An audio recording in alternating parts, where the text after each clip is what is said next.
You ask Tiger to solve. This deals with linear equations with one unknown.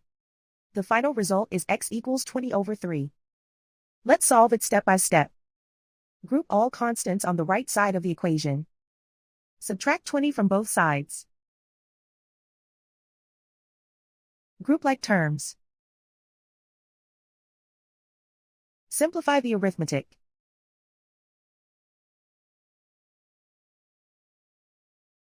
Isolate the x.